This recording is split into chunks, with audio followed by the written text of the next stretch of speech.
doing, Jersey? Welcome to Ledger Live. We're on the road today in North Brunswick, and we're catching up with Christopher Daggett, independent candidate for governor, who yesterday announced his candidacy and threw his hat into the ring.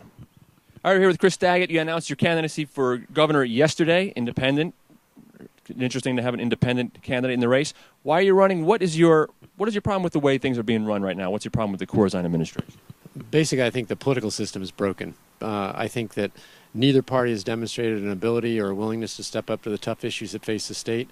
And I think I've gotten to the point where I've had enough. And I think a lot of New Jersey citizens have had enough also, because they recognize that neither party is representing them well in Trenton or addressing the issues that face the state.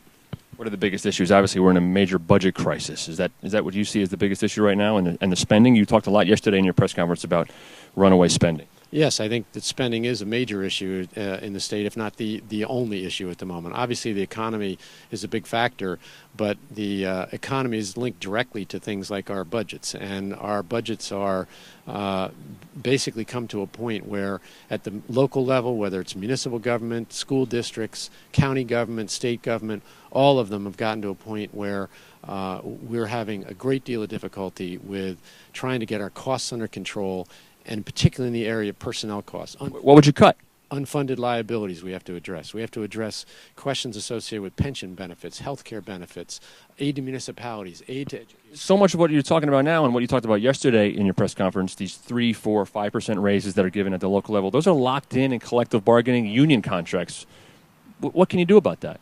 Well, first of all, we didn't get into this mess overnight, so we're not going to get out of it overnight. What we've got to do is first bring a number of people together that represent both inside government and outside government. Too often we try to fix our problems from the outside. There are plenty of very good government workers that know where the bones are buried, know where costs can be saved, and we need to talk with them and work with them. And then when we get on top of that, then when we may still have to look at issues like the contracts and what are we doing on salary increases, what are we doing on pension and health care benefits to try to get on top of the spending in this state. No one seems to be able to say no to some of the unions.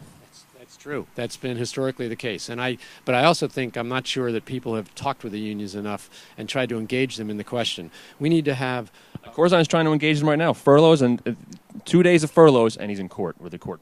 Right, and I don't think that's engaging them. I think what we've got to do is you can't fix this on the backs of state workers. You've got to deal with local government. You've got to deal with school districts and county government as well, because in the end, if we try to do this just on the backs of state workers are going to be upset. They're going to say, why me and nobody else, when municipal governments and school districts are giving out 4% increases every year like clockwork. I'm sure a lot of people, when they look at you as a candidate, are doing what I did, which is they take the sort of the political spectrum, left, right. Where does this guy fall on it? You're sounding like a fiscal conservative to me, but you say you voted for Barack Obama, you worked in a Republican administration, the Kane administration. What are your political stripes? Basically, my entire career has been more as a centrist and a pragmatist. I've had to take a lot of disparate groups and figure out how to solve very difficult problems. And I've done that. I've done it in the public sector, the private sector, the nonprofit world. And that's the same kind of approach I want to take to government. It's pragmatism, it's centrism, it's fairness, it's openness, it's transparency. What makes you think you can compete in an election? You have Corzine, who's going to have a ton of money, the backing of the Democratic establishment, and then whoever the Republican is probably going to have strong backing there. Where do you fit in, and how can you compete? First of all, as you may know, the majority of people in this state, nearly 50% of people, are registered as unaffiliated with either party that are registered voters. They outnumber Democrats and Republicans by a wide margin. And I think that enough of them are looking for some alternative, somebody who doesn't kowtow to either party or to special interest groups or focus too much on the next election. And I think there's enough of those people that when I get my message out, and as I get my message out, they will come and not only listen to me. How do you do that? How do you get the message out? Get it out through the traditional means. You raise money, you advertise, you work a lot on the internet, just like a Barack Obama did, which is to reach out to people across the political spectrum and across the economic spectrum. We haven't. Sorry to cut you off. We haven't had really a campaign here where the internet has been much of a factor. Haven't seen candidates using it. You're going to see more of that. I mean, what are you going to rely heavily on?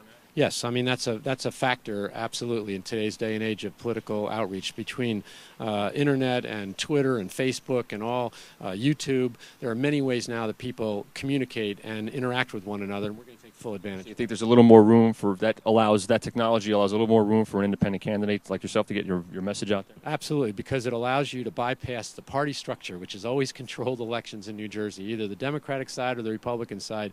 If you didn't meet what the party bosses wanted you to do, you weren't in the game. And this is a great leavener, if you will. It allows people to reach past that and to talk to people directly and to get their message out. I will be hearing a lot more from you, I'm sure. All right, thanks a lot. Thanks for being on. Thank you very much, Brian. All right, that wraps up Ledger Live for today.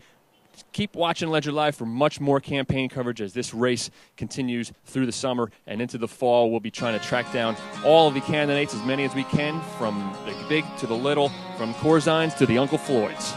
Wraps up Ledger Live. Take it easy, Jersey.